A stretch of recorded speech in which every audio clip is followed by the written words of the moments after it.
Welcome to the 12 Days of Edition Wars, featuring 2nd edition AD&D Players and DM's option books.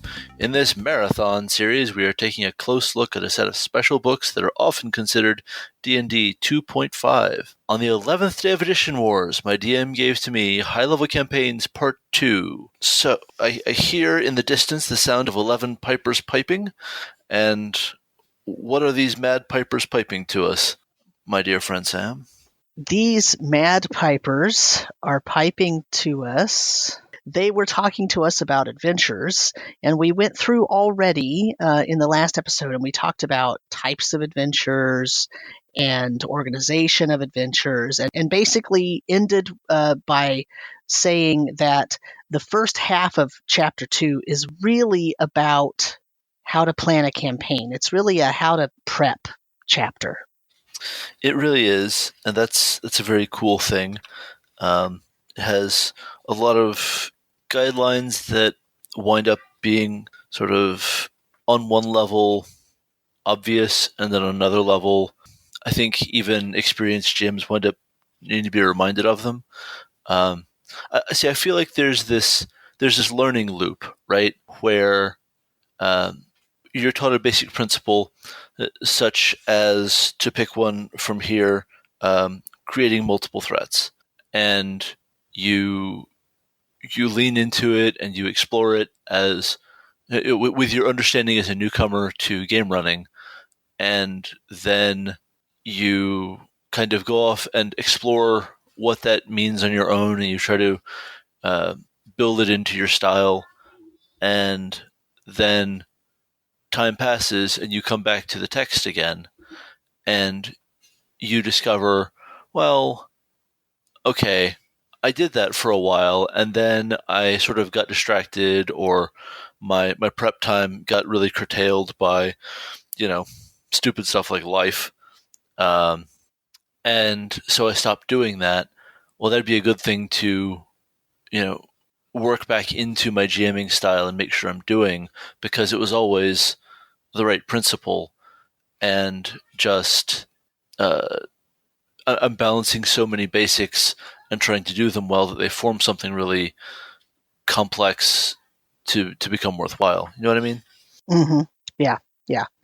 Well, and what you're really getting at is the idea of, we're in the first 50 or so pages of this book, and the first 50 or so pages of this book are a very, very good guide to how to think about DMing, how to think about what the job of the DM is. And even if you disagree with some of the advice that's given, at least you can think about what's happening in the game and what actually the goal that you're setting is, and making sure that everybody is on the same page and having fun. And this is just one of those aspects of the second chapter as well. Yeah. I think the list of types of encounters has a lot of value just for reminding you to vary things up as much as possible. And if there's an encounter type, it's really easy to get into sort of your 5-room dungeon style of, okay, a couple 3 combats, an interaction, and a trap. Mm-hmm. And we're good. And right. Don't get me wrong, that model is a beautiful classic for all the best reasons. Mm-hmm. You can finish it in about an evening in most cases, and everyone's going to have a good time, and it can absorb boundless levels of additional complexity to rise above its model. I mean, when I talk about something being a formula, the show Leverage is a formula. Mm-hmm. It just you can time the shifts in the show with incredible precision, mm-hmm. if you just understand the formula they're working with. Right. That doesn't make it bad. It doesn't make it even repetitive. It means that they have to be creative in everything else. Right. Because their format isn't going to go anywhere. So this is a reminder that even your simplest 5-room dungeon model can have a lot of tweaks to the format. So the types of encounters they include are combat, deception. Deception is fairly involved. It is big betrayals, red herrings, that kind of thing. A bait and switch of an encounter. Mm-hmm. And it notes very clearly, don't do this all the time. Right. You need a baseline normalcy for this to mean anything. Delay, dilemma, event, guardian, interaction, obstacle, puzzle, skirmish, surprise, and trap. And I mean, that seems like a pretty good list. Mm-hmm. I like the fact that combat isn't sort of left alone as the one form of combat. It is a sort of midpoint combat. It is a default mode, but there are other modes that are different types of encounters. So surprise and skirmish are meaningfully different because of their starting state. Right. And, and so is Guardian, because it's much more a fight that you can see is there and decide to trigger. Yeah, I mean, the thing that strikes me about this list, and I said the same thing, I think, about the maxims that we talked about in the first chapter, is that I could write an entire blog post about all of these different things, each individual one. I mean, for sure, I have written blog posts about some of for these. sure, so have I. But I guess my point is, once again, here we're in the realm of, in a certain manner of thinking, this is timeless advice, right?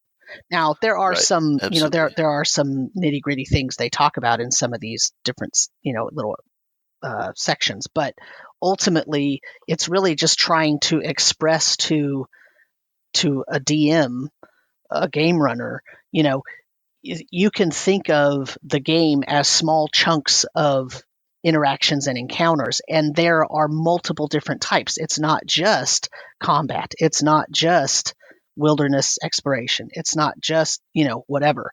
You can also break it into smaller bits, like what's the dilemma, or what event did the characters notice, and what's the fallout from that, or what thing are they trying to guard? Like those sorts of things, they could all have a combat component, but that doesn't mean that the combat has to be front center, the very first thing that everybody's doing. The text also puts a for high level characters spin on its advice that I do think enriches the usefulness of the text here, because I mean, the book has its context, and that context is high level characters. Sure. But making sure you remember that the usefulness of different kinds of encounters shifts over the course of a campaign is great. It's great. For example, a moral dilemma will often mean more at higher levels or later in a campaign because players have more context for all the different things that are at stake with their decision. And so, I mean, the agony of that choice that is the great thing about a dilemma pays off more. Yeah. Also, on the other side of that, the trap encounter, it points out that, when you design a trap for a higher level character, well, if you just design a trap that inflicts damage, you're not really doing anything different than what combat does.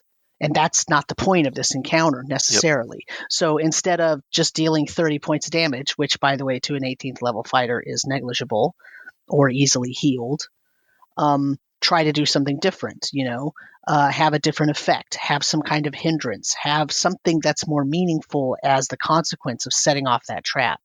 And, that's a very different piece of advice that you might give a, trap for first, second, or third level characters, where 30 points of damage would be deadly.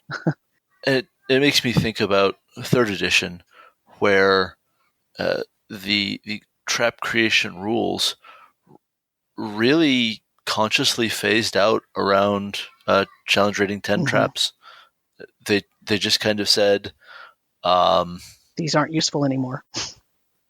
This is probably not going to be useful part of play anymore, because the PCs have so many low cost tools for circumventing traps that we're not sure that this is a good use of your time or our page space. Right.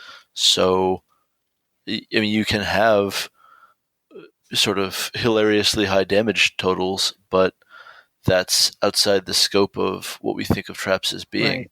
Right. Meanwhile, cut to Grimtooth's traps, which had 8 or 9 versions, and then had ultimate versions and all kinds of whatnot, and in fact had a recent Kickstarter. When I say recent, I mean within the past 5 years. So, traps are popular. Traps are popular for a reason. And while the design, while the design in 3rd edition might have been, trying to be cognizant of the fact that it's not really fun anymore at 10th or 12th or 15th level to just avoid a trap that would do 50 points of damage, this text is pointing out, even back in 2nd edition, that you can use traps for different things. You don't have to just deal damage. So, Right. And I think that there's no character level where there isn't some real hunger among a substantial portion of the players for a, James Bond or Indiana Jones style, almost Rube Goldberg level death trap. Just a good, solid death trap that they have to, thread the eye of a needle to escape, because it's such a sure thing to kill them. But of course, do you expect us to talk? No, PCs. Yeah. I expect you to die. So moving on from that, we get to linking adventures, which this is very much about turning adventures into a campaign. That's what I was going to say. This is the campaign part of the prep versus the session part of the prep. And I like that they're talking about both. We have a couple of different subheaders here: chained adventures, ripples in a pond, where adventures are responses to things that you've done.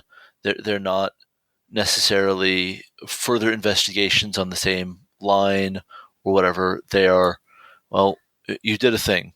The world responded. Now it's your turn to respond again. Kind of thing. And that's, I think, very much in keeping with the sort of fronts system that Dungeon World lays out, that I think is such a useful way to think about arc plotting. Yeah, that framing, the framing of the fronts is amazing. It's an amazing tool. It's just a really useful phrasing for how to think about all this stuff.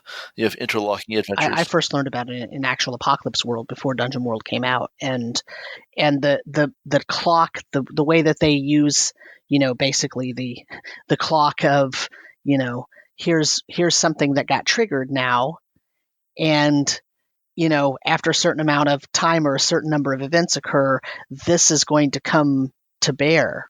Like, the consequences of this might be delayed, but you can actually track that in the game in a meaningful way because you're using that front sort of setup. So anyway, I don't want to get too far off on a tangent, but this is touching on that and basically saying it using different words. Yep. So we talk about interlocking adventures, which are a little bit side questy. The party seeks out a wizard to get more information about the weapon before they learn anything. However, they must solve the mystery of the burglary. The crime might be related to the overall plot, or it might be incidental. So a little bit side questy, but there's nothing wrong with that. Right. And then that's part of their other adventure suggestions here. You have multi-layered adventures, and which is basically you, every time you complete a quest or a task, you now have learned more information that brings you deeper into the story, the main plot. So less side questy. And this model I've seen best explained as the conspiramid in Knights Black Agents, Mm-hmm. Mm-hmm.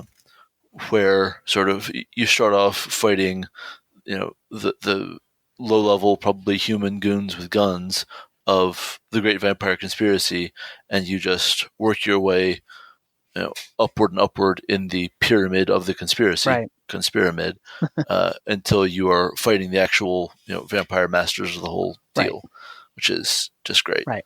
Then we have Revisited Adventures, and this is one that I super love. I super, super love, and I think it doesn't see nearly enough use and exploration in official content, which is where you revisit a location that you hadn't adventured in before, but things have changed there. But that's awesome because now you have the context of knowing the place, and the fact that it changed means something to you, and the things that didn't change mean something to you. Mm-hmm. That's so good. That's so good. Yeah. Yep. So next we move into planning combats, which, I mean, yes, this is more great advice that needs to get talked about more. Yeah. I don't want to sound like a broken record, but folks, this is good intermediate to masterclass stuff, and we don't talk about it enough. It's not just, okay, determine how, the CR and then, figure out if it's going to kill your party. Like, it's not that sort of advice. It's about, okay, yes, look at the attack power of whatever the foe is, but then also look at mobility. Then also look at how everything is organized in terms of the encounter itself. Where is everyone at? What opportunities do people have? Different creatures in the encounter have to change things. Where is the commander? Where what's going on? How does everything change through the course of the battle? What kind of information does the party already have? What kind of information do the foes have? The opposite side have? And then talk about terrain. I mean, this once again, I keep saying I'm going to sound like a broken record too. This is stuff where I could take any one of these sections and write a longer, extrapolated, blog post about bringing this into the 5th edition. I mean, this is it's just general good advice. And even if you don't, once again, even if you don't necessarily agree with the specific advice, it at least is making you think about, well, how would I do that in the current system? Yep, absolutely.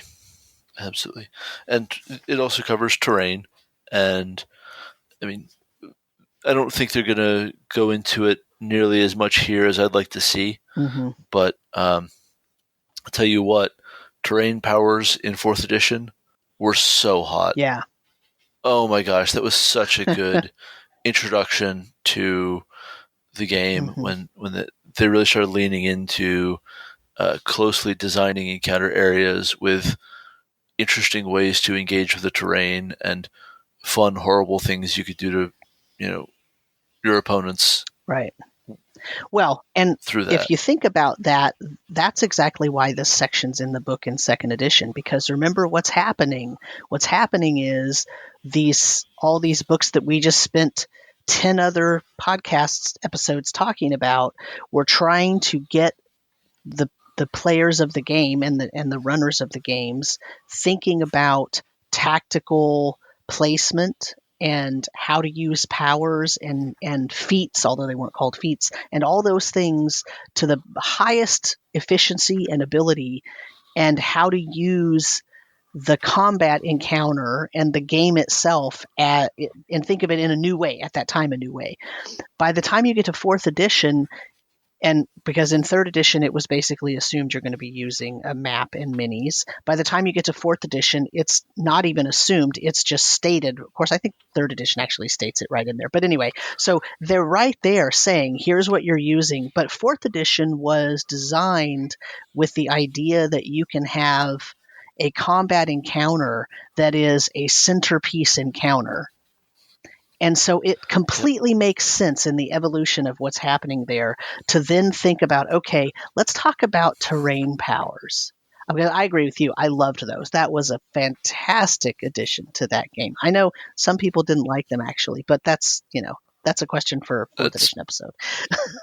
That's strange and unthinkable to me. I mean, I've been working on very, very slowly, working on how I can support that well in 5th edition, because like engage with the terrain, Right. make every detail of the scene your Right. own. Like that's fantastic. Um, So then, then we get into a whole new section that is going to go on for just pages and pages and pages, and it's a complicated topic, and it needs the space that it gets, but I don't feel nearly as much obligation to cover it in detail. So it's world design. It's imagining your characters are going to go hopping from world to world in a, let's call it maybe Star Trek kind of way, and they're going to engage with the ways that these worlds are different, and the way these worlds are different might really, really mess them up. Some days it might just not pay to be a wizard in this party. so I don't want to spend too much time on this, but I want to say a couple of things. The first thing is that it talks about how each world that you could possibly produce has 4 different aspects that define part of its uniqueness. And the first aspect is the chronological aspect. And this section has this, it's so weird. It has, I mean, it's understandable, but it's weird. It has this chronological table where you could create a world that has time flow at a different speed, a different rate than the base campaign world, like whatever the home world that the characters came from. So, for example, sure, it's the Feywild, right? So you could have a local time of 1 week in the world that you're now in is actually a month in your regular campaign, or 1 week here is 100 years in your regular campaign. And it actually goes quite a bit into describing that and how you can make that happen. Then there's the magical aspect, right? So how does spellcasting work? Is there any changes to it, et cetera, et cetera? And it goes on for that for several pages, because it addresses psionics and magic items and all that. Then it has the technological aspect. So what is the technology of the new place that you have brought the characters to? And then the last one is the ecological aspect. The ecological aspect is talking about, well, what are the conditions on the surface of this planet? And what's going on, and what kind of adventures are you going to put in there?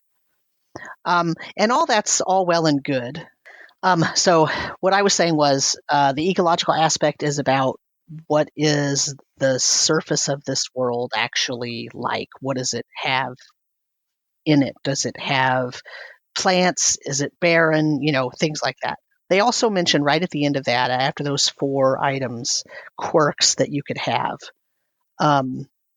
Different additional properties that make them unique. The idea here is make a new planet unique. There's no reason to make your party travel to a new planet, an entirely different plane, if it's not going to be any different. If it's just going to be the same, just leave them where they are. Yep, absolutely. And then the book moves on, chapter 2 moves on to talking about monsters. Yeah, I can't believe how much they're covering and calling it one chapter. This is a lot of totally different stuff just all over the place. And so what I love about this is, okay, so altering monsters the easy way, good. That's very familiar. Like, this section still essentially works for 5e. Almost nothing really needs changing, other than the fact that the math is literally rigged differently, but that's not important. Just, you can change the numbers, it's okay, is fine. Then we get to ability scores for monsters. Here we go. There we go. This is a reminder that 3rd Ed is coming, and somebody knows it. Yeah. Not literally in 95, but yeah. in a practical sense. Mm-hmm. This is going to be a major building block of 3rd edition. So this is talking about how to generate the other 5 ability scores for monsters, since intelligence is the only one that is given for every monster. And actually, no, they talk about how to generate monster intelligence scores too. My mistake. Anyway. Yeah, but I mean all of them. They do all of them, not just intelligence. Yeah. We get how to generate all 6 monster ability scores, because in all fairness, you could come up with a situation where you need them, especially if they're teamed up with a party for some reason. It becomes much more important and useful. And then one that I really love, that it just really speaks to the sort of classical mythology part of my soul, legendary monster section. I just love this.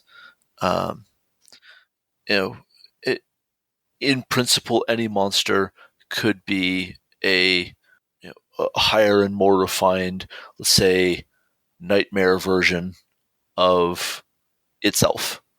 Like I don't think I'm really going too far to say this has a little bit of an action RPG like Diablo feel to it, because there are 5 higher ranks that any monster could be assigned: Lesser Scion, Scion, Elder, Great Elder, and Paragon.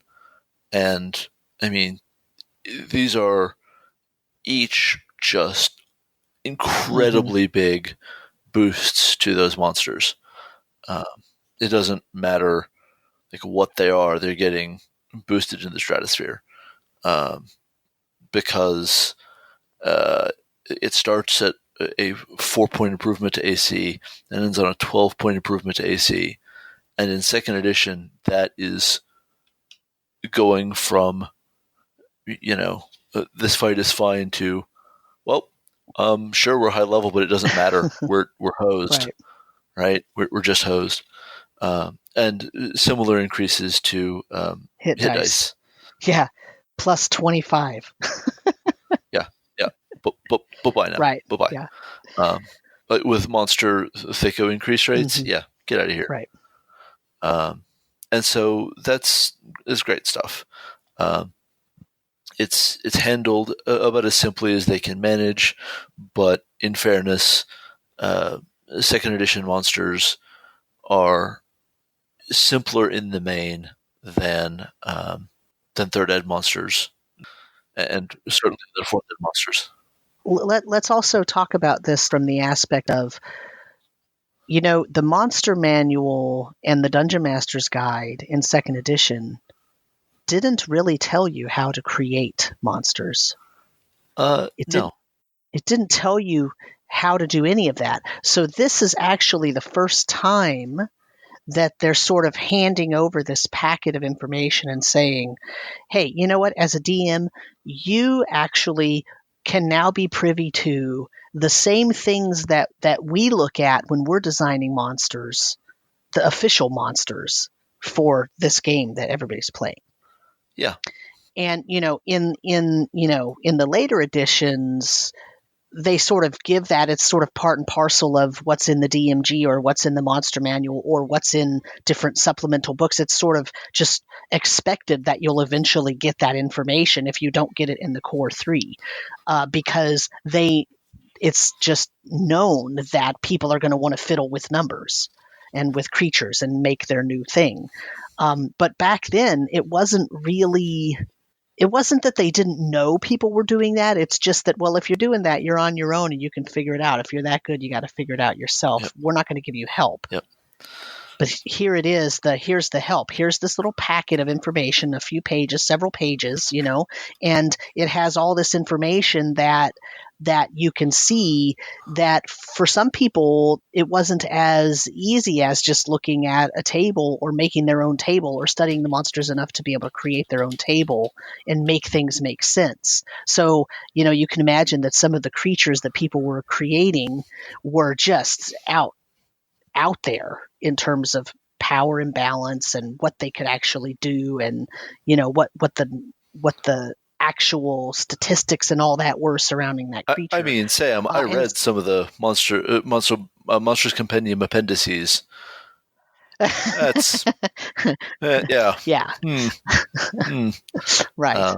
But I'm just saying, right? I'm just saying that this is just like, remember, you and I talked about how in this edition, it's the first edition where they really said, hey, look, you're allowed to know as a player all this information, right? All this information about what is going on. Because remember, in first edition, the combat tables weren't even in the player's handbook. They were in the DMG. If all you had was the player's handbook, you couldn't even know what those combat tables were, because that wasn't information for the player. That was only for the DM.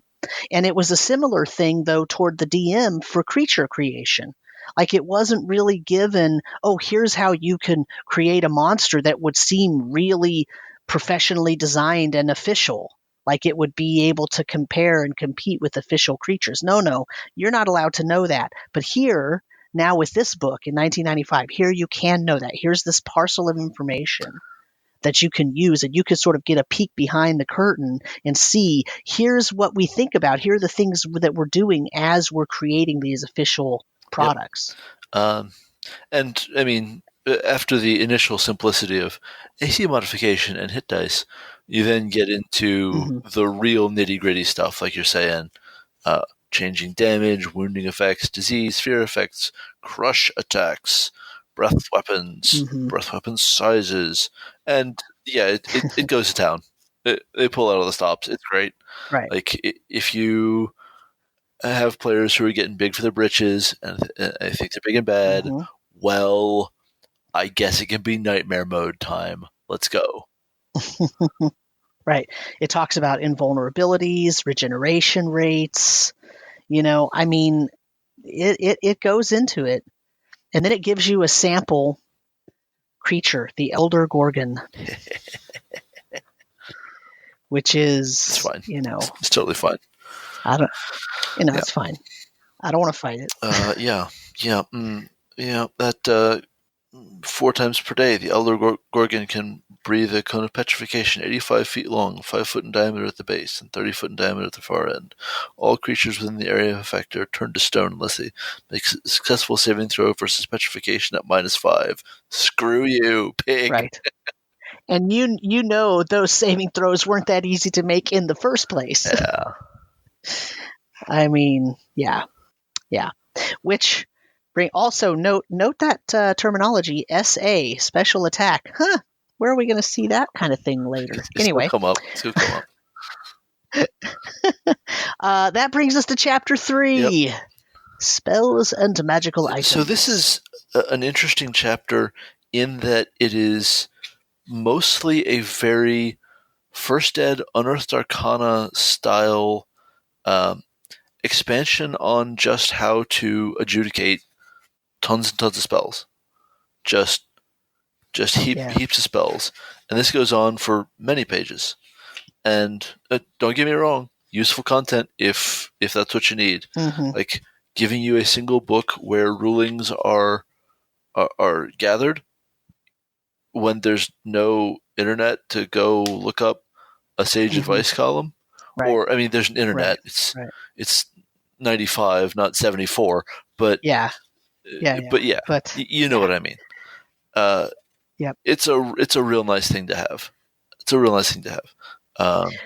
It's nice if you're. But the thing is, here is now probably the first real section of the book where it might not translate so well, because it's really talking about the second edition version. Oh yeah, this has almost nothing to offer a specifically 5th edition audience, but it's indispensable at the time. But that's my point, right? So, but we're on page 68 when we start this chapter. So the first 67 pages of this book are applicable, maybe with the exception of the specific tables in the monster creation section, but the text that's in there that talks about, how to know when to use certain things, all of that in the first 67 pages is like chef's kiss. Like, let's just send this forward 20 years and it's still applicable. That's amazing. At worst, you have to tweak some numbers, guys. it's fun. Right. Whereas this first section of spells and magic, where we're talking about the real adjudication of these spells, yes, you're right, absolutely awesome to have at the table when playing this edition when this book came out, but pushing it forward 20 years, it's just not applicable for the most part. I mean, a lot of these spells don't exist, so Yeah. good game. And then we get a real just revisit of some elements of spells and magic with research, magical items, getting a lot of sort of deep dive research times and costs for how to make the attuned rods you need to plane shift. Right. That's like I don't believe the player's handbook or the DMG have anything to say about all of that, and this is perfectly reasonable. Yeah, it's fine. Yeah, once again, probably or maybe not applicable to, most of this is not applicable. Actually, I'm going to say that planar travel table. That little the planar travel section, like 3 paragraphs. You could just photocopy that, bring it to 5th edition, and call it a day. Yeah. I'll give you that one. You don't need to change a single number.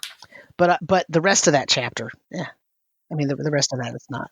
Yeah. The rest of the chapter, no hope. There's not going to be anything of use for you in all these magic items, because any changes they needed to make here, any clarifications, they just brought into 3rd edition.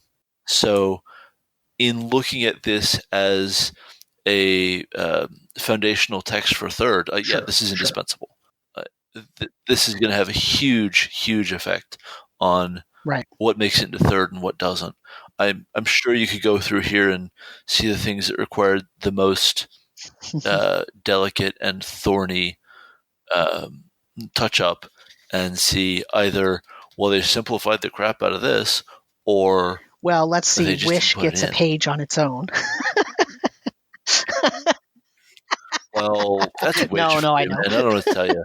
But in fairness, that's going to have a lot to do with how the capabilities of Wish get refined in both 3rd and 5th, right? And we have seen it change a lot. Like, if we did a deep text dive into Wish, we'd have stuff to say. I mean, that's a little nitpicky, even by our legendary standards, but it's not that there's content there. It's just, it'd be really nice to have one of the designers on hand to help provide more context to every little bit of phrasing. So then we get chapter 4. I think we're ready to move to chapter 4, creating magic. Yeah. I don't think there's anything else we need to say about chapter 3. And creating magic items is kind of here to say a lot of the stuff that Spells and Magic already said. It is.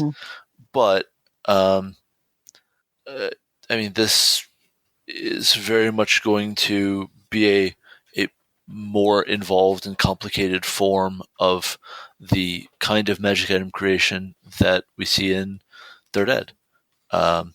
Because it involves materials and processes. And I think we talked about different rarities of materials and processes in Spells and Magic. And then all of the... This chapter's sort of a shortened up version of that, and it specifically talks about a few very specific elements. For example, holy water gets an enormous section because, how much do you make? What's its potency? Things like that. And that sort of thing needs to be addressed, maybe, right? Like, it's, Oh, right. I just remembered that the whole huge, like, why you don't go around creating lots of magic items in 2nd that they get rid of in 3rd is one little spell called permanency. Right. Right. It's just such a kick in the pants to have to cast permanency, because I think it drains your con. Yeah, I think so. Cool. Why? No. But I'm not sure. I guess we need to talk about Chapter 4 all that much either, because I think we already addressed almost everything when we talked about it from the other book. Right, and I mean, I appreciate that there's a huge descriptive example here, Mm-hmm. and it does Right. it does rather go Yeah, on. it does. But if you're not a designer by nature, or you're brand new at this at the time, this example is actually one of the better examples of how are they actually doing something. So it's not bad. I don't mind the enormous example. It's okay. But that brings us to Chapter 5. Let's save Chapter 5 until the next episode. That's going to end it for us today, and that's going to bring our mad piping to a close. It's not long now until we'll hear the drummers drumming, all 12 of them, along with, I'm never really sure about this, I think 11 more pipers piping and 10 more lords a leaping. That's a lot of lords, guys. I mean, anyway. So thank you very much, everyone, for listening to this episode of Edition Wars.